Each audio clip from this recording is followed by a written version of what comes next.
A couple weeks ago, I replied to 5 questions from Dr. Riddle on why the majority text might be preferred to the Textus Receptus.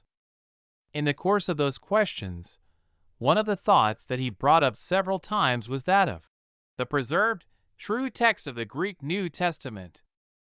That's a concept I would like to explore just a little bit. When it comes to textual criticism, there are a number of ways to divide your course. One way is what's called reasoned eclecticism. Some people are going to say that reasoned eclecticism is actually a subset of what I'm calling by that name, but there's not a lot of terminology to go with here, so if you're one of those, then just roll with it. Reasoned eclecticism is when you take a bunch of manuscripts, assume that none of them are perfect, and find the best reading preserved in various parts of each of them. The alternative is to use a proof text, which is assumed to be perfect, as the base for your new copy. In practice, I'm using a proof text method when I'm making my translation of the Bible. My main text is going to follow one edition or manuscript as the main source. For most of the New Testament, this will be the Robinson-Pierpont Majority Text Greek New Testament. There's a bunch of reasons for this. Primary among them is that I've read Dr. Robinson's approach to picking the best reading, and it seems to me to have the fewest untested assumptions. Secondly, it's a text that includes punctuation and accents. Even if I ended up disagreeing with the accent and punctuation decisions of Drs. Robinson and Pierpont, at least I start with a default position on where those go. Third, it's in the public domain, so I can use it without restrictions. For Matthew, I'm using Hebrew Manuscript 132 from the National Library of Paris.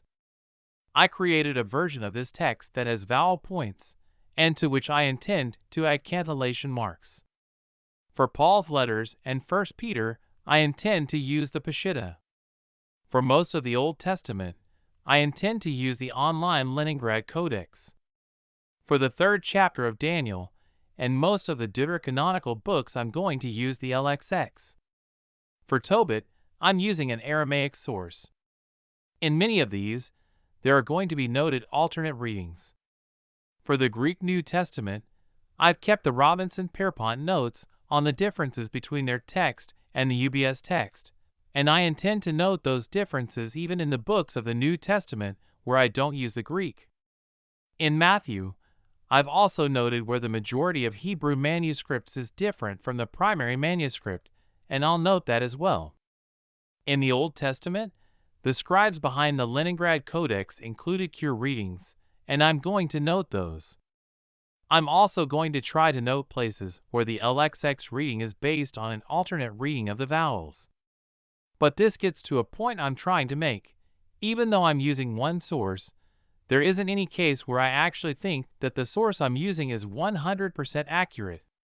In my heart, I think the reasoned eclectic approach is actually the way to go. I could be convinced that a proof text is actually right, but it wouldn't be an easy convince. For example, if the name Abner could be demonstrated as having a legitimate place in the genealogy of Christ outside the Matthew manuscript tradition, I would take that as a strong sign that my Hebrew manuscript was divinely protected. Some kind of similar connection could be made for some other manuscript, I'm sure.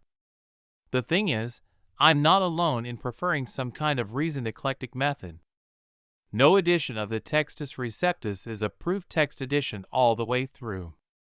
Every one of them has a main text that switches which manuscript it will follow at various points. In the Old Testament, the cure readings make it clear that the expert scribes behind the Leningrad Codex didn't throw their weight into the text 100%. The cure readings are places where they semi-publicly laid out the cases where they thought the text might be different. I find it odd when Textus Receptus adherents want to hold up the Textus Receptus as the preserved, true text of the Greek New Testament. I know where they get the idea that a proof text method is the right way to do textual criticism. It's Matthew 5 verse 18, where Christ tells us that not one yod or stroke will be lost from the text. As someone that appreciates a text-driven approach to theology, I see the appeal of reading it this way. However, even if I accepted the premise that a proof text was the way to go, I would not accept the Textus Receptus as that proof text. The reason I wouldn't take the Textus Receptus as the proof text is pretty straightforward. If a proof text method is the right way to go, then before the correct Textus Receptus was created, there had to be a preserved, true text of the Greek New Testament in a manuscript. Since the Textus Receptus does not faithfully follow any one manuscript, the Textus Receptus cannot be a copy of that manuscript. If any of the editions available were going to be that preserved, true text of the Greek New Testament, it would be a majority text edition. While there is no majority text edition that follows a single manuscript on purpose, there might be one that does so accidentally.